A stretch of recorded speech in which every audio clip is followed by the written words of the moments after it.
এ পৃথিবীর সবচাইতে বড় স্বৈরাচারী ফেরাউনের পরে এই হাসিনা। এর বাস্তব প্রমাণ আয়না ঘর। আমি মাটির নিচে যতদিন ছিলাম জানি না যে দুনিয়া বলে কিছু আছে কিনা। আমারে যারা নিয়েছিল রিমান্ডের নাম করে নিয়েছে তো, অথচ নিয়েছে তো মাটির নিচে।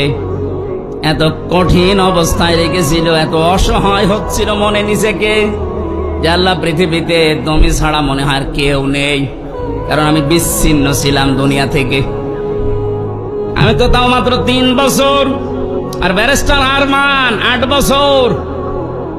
আপনি কল্পনায় আনতে পারেন যে একজন মানুষকে মাটির নিচে যে ঘর এখন দেখা যাচ্ছে, এখানে 2 দিন 5 দিন 10 দিন না 8 বছর একটা মানুষ থাকলো কি করে? এটা টুরিস্ট প্লেস হিসাবে